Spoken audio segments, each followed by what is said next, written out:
Now, I've dedicated my time to learning about what life skills children need because the research shows clearly, no matter which way you look at it, from which angle, it's life skills that predicts life success. It is not IQ. It is not academic achievement. I can guarantee that from whichever way you look at it.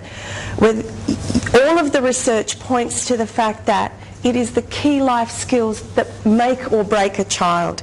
So when I knew that, I had to say, okay, well, I'd like a life skills program for my child, because we're all very good at sending our children to after-school activities on, brush up on your maths or go and do some reading with somebody. And so we're very good at supporting academic development and skills development in literacy, numeracy, etc. But what I felt like I didn't have the skills for was, how do I produce, how do I support, how do I create a situation in my home where I can support my child's life skill development. So that's when I decided to go online and check out everything I could possibly find online for life skills programs. I figured somebody else had thought of this before me. I figured I wouldn't have been the first person that thought that this was a good idea to, give a child a broad life skills education. But what I found in the literature was that most of the literature is directed towards children who have disabilities or need extra support.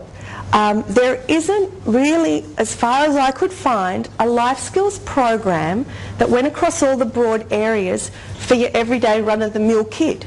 The one that doesn't have any specific disabilities or special needs, but is just a kid that's growing and you'd like to support them with life skills. So what I realised was that if there's no overall program, there's got to be bits and pieces everywhere, and there is. There is a wealth of great information out there, and I've tried to put some of those resources in the handout that you have. But again, I've tried to base it on material that has a scientific base, that isn't just based on anecdote or somebody's idea. For me, parenting is a very emotional, spiritual, connected, loving experience. It is not about, so what does the research say? Yep, let's do it. That's a routine, that's good, that's how we need to do it, and that's fine. It's not that. All I'm trying to say is that along with the love and the intuition and everything that goes with parenthood, let's make informed choices. Let's draw on science as we would in any other area of our life to know what the best possible role is. So once I went out there and I started to find all these great resources, I decided to put together a program called the Inspired Children program, and all it is introducing life skills across 7 areas. And the way I did it was, first of all, I sat down and said, okay, I'd like to raise an inspired child.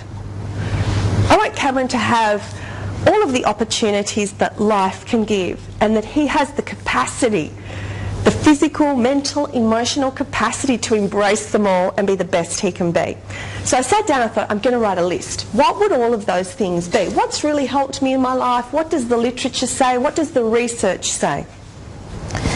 And as far as I could tell, these were key areas that the research, the literature, my own experience as a mother, talking to other people, were the main categories. And I'm going to talk to each of these categories, give you examples from science and why they're important, and also give you really practical activities that you can take home and do with your children to improve, first of all, their personal power.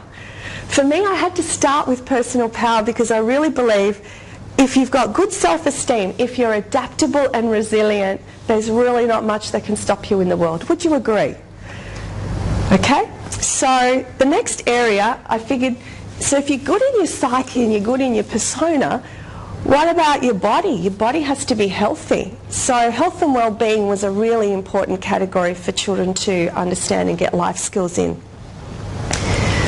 Now, we're such social beings. We don't live on our own. So therefore, the next area I felt, and I would like to introduce, is the whole area of communication skills and relationships. And that's to do not just with communication and relationships, but it's also a part of emotional intelligence is a really important part of this section.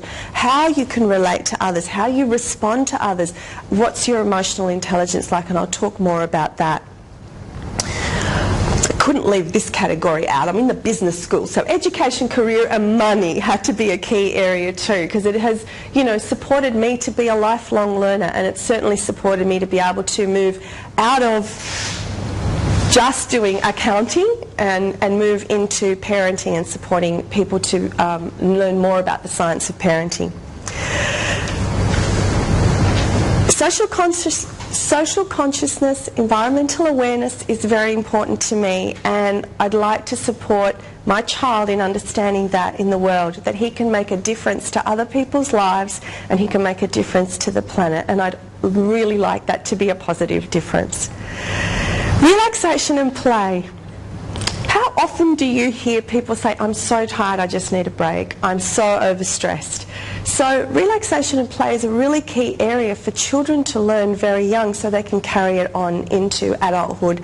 And the final area, this is my kind of catch-all area, and I call it inspired creativity, and for me this is about the being that is the child. What is their creativity? What is their inspiration? What are their dreams? How are they going to find those dreams and achieve them? To be a well-rounded person and to live a life that feels meaningful and fulfilling.